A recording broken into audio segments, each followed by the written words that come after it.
again, friends, and welcome to another episode of Culture Crossroads. I'm Andrew Southwick. Now, let me make sure I'm pointing the right way. Yes, I am. He is R.C. Williams, and she is Julianna Ormond. It's hard to work on camera because things are backwards, and right is left, and left is right. And I was never good with that anyway. Anyway, they are here from Watchmen Action, and we got a big show. We're going to kick off with our rundown. That is the news and notes you need to know in no particular order. And my friends, look, I know we're excited about Department of Government efficiency. I know that we like at least most of the executive orders, although there's a particular one that Trump just signed on IVF that hurts my heart. But here's the thing: all these executive orders, this is just a microscope, is it not? We're not talking about legislation. We're raising awareness, if you will, and I don't want to minimize it. But here's the thing, as we've talked about, we have, well, not 18 months anymore, 16 months, 15 months to push back on this and to lock some of it out of the House for good and forever. If we don't start pressuring our Congress to act on these things, all we're going to have is a bunch of corruption that we're all aware of and no accountability. And we're going to start with this from the Blaze. It was also reported, the Epoch Times came out everywhere, that DOGE found that the Treasury spent up to $4.7 trillion in untraceable payments. This from the article. DOGE explained in a post on X that the Treasury Department uses an identification code to link its payments to budget line items. However, that is DOGE, discovered that this tracking code was optional for approximately $4.7 trillion in expenses and was often left blank, rendering the funds nearly impossible to trace. In other words, this sort of miscellaneous line item, if they didn't want to tell you what they were spending the money on, they didn't have to. And it amounted to $4.7 trillion. That is, I believe, just a little more than our than our GDP, the gross domestic product. Our annual spending is north of $5 trillion, around $6 trillion. So that's at least 2/3 of that, maybe 80%, if not more. And it's just gone. It's just gone. I'm glad we found it out, but who's going to prison? Because if you and I made a mistake like that on our books, I mean, Bernie Madoff is in prison, is he not? Or he was? I don't know. Has he passed away? He's probably alive. Yeah, he's gone. He's gone? He died? Yeah. Mm-hmm. Okay.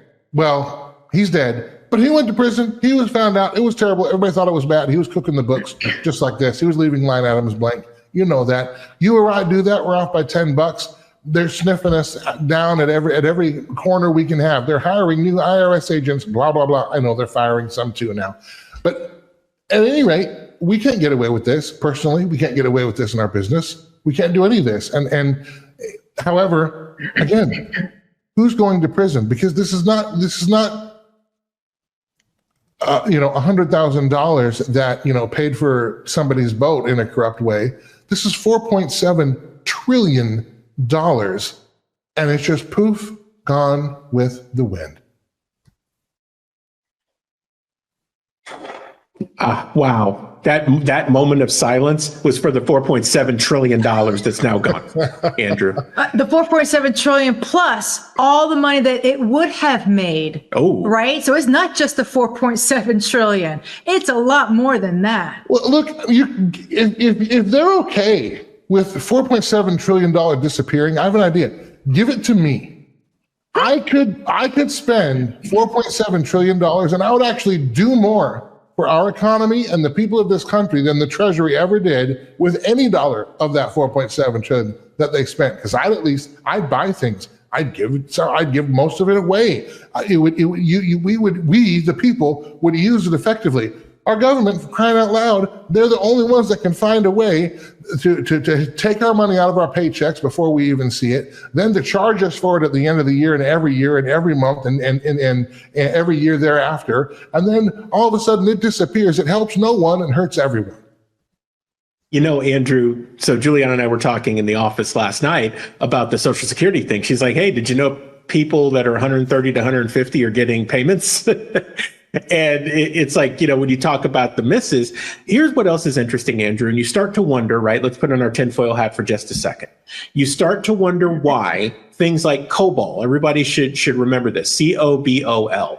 This is the government programming system that's used for all of this stuff. It is absolutely ancient, right? But they say it's reliable. It's like the cockroach of software, apparently. Like you nuke it, you can't kill it. So apparently this is the thing that's used for this. And it's also very easy with something legacy like that that's kind of bloated to say, oh, we don't need a line item for that. That's fine. And they knew, Andrew, that if they left that blank, it would be nearly untraceable. Now, we could say circumstantial evidence, but I mean, look, if I'm Columbo or if I'm like Julianna as a forensic psychologist, I'm like, wait a minute. The only reason you leave that blank is because you don't want us to know where that money went. Now, Andrew, you mentioned a minute ago, if you or I had a $10 differential, boy, are we in trouble, right? So I want people to think about, they use a COBOL software and we're laughing about it. But here's the reality. In the most advanced surveillance state in the world, that's the United States, whether you want to believe it or not, in the most advanced surveillance society in the world, you mean to tell me that within the government apparatus, which is supposed to be for by the people, $4.7 trillion can just come up missing? Now, the last time we had a conversation about a large amount of money into the trillions missing was from Donald Rumsfeld on September 10th, 2001. And we all know what happened the next day, and they never found the $2.3 trillion. You start to ask lots of questions, Andrew, and none of them are good. Because when you operate in such cloaks of secrecy, and we already know from COVID, because that was its own reaping of corruption, that our betters, our rulers, are up to no good and nothing good. That you can't help but say, well, gee, if we're not going to have any kind of answers to this, then the only conclusion I can come up with is that you are being criminal. I mean that, and I mean that literally. You're being criminal. Here's the problem that I kicked off the show with. If we don't have a legislation that will put in place measures of accountability and, yes, prosecution for this, then it doesn't matter if we know it's happening or not. Who cares? This is all a big nothing burger. It's all performative. And I'm not trying to rain on the parade of the new administration. I think that our best chance at anything is this new administration. Clearly, a Biden second term or a Harris term would be a complete disaster. But we're not going to avoid the disaster if we don't start making people pay for the crime that they are committing. And we are seeing day after day after day, if it's not medical fraud or big pharma fraud, it's economic fraud, it's theft. We're seeing it across the board more and more. They're going to dig into the IRS. They're digging into the Pentagon. I'm so glad. I'm grateful for that. But who's going to prison? Because when you hear the talkers talk about these things, it's always in the context of crime. And here's another clue that you know what is crime, because it's all the left that are whining about this, and particularly the left in the government. Okay, it's the feds, it's the politicians. Why? This is their gravy train. They are the line item that they left blank. Okay, let's just come on.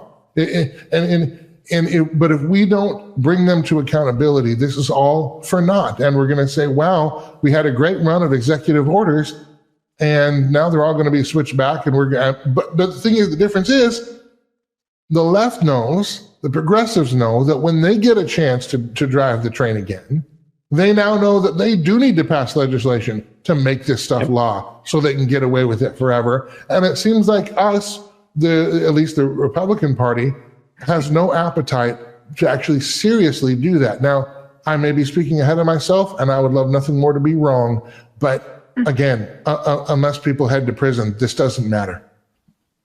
Andrew, we so agree with you. It's like doing this show, we're doing a modern day version of Schoolhouse Rock. You remember I'm just a bill sitting on Capitol Hill, right?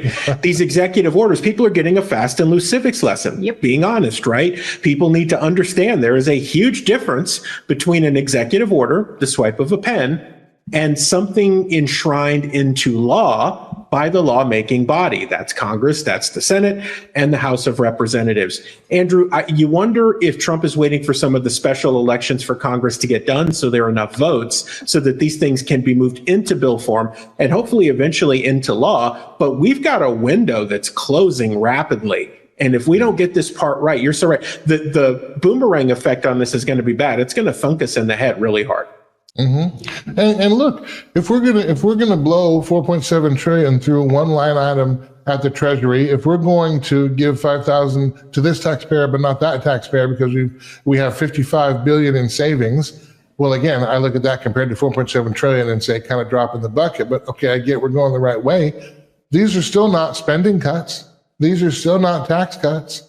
And if we don't start producing in America, our tariffs are going to come back to bite us, because I think they can work as a negotiating tactic for so long. But if we're not going to see any ease in inflation, which it doesn't look like we will, because they're going to keep pressure on the interest rates and probably try to drive them down lower, which is going to create more inflation in the future. So that means our prices aren't going down. At the same time, we're going to be culling our poultry and culling our livestock for a disease that doesn't spread between humans because they haven't figured out how to make it do that yet. Then we're going to have food shortages. We're already seeing the supply shortages on eggs. We're seeing $8 and $9 for a carton of eggs. You put all this together, and it's the economic crushing of the American people. And the crazy thing is, then you get a government that comes in and says, well, you know what? This dollar just isn't working. Let's go to this digital currency. And you know what's insane? But it's the same second verse, same as the first. Tell me you haven't heard this line before. The Democrats push for all kinds of Marxist dystopia, and the Republicans deliver it. Wow. This is total weaponization of our system. Everything that we're seeing out in our country is by design. This is crimes against humanity, right? We, the people, need to stand together and say, this is a lot more than they just took money from us. Right? They were doing things, literally weaponizing that money against us to hurt us, we the people. And we the people need to stand up and finally say that we're going to take responsibility. It's our fault, right? It happened on our watch. We're sitting back and allowing these types of things to happen. Not anymore. So how are we going to organize?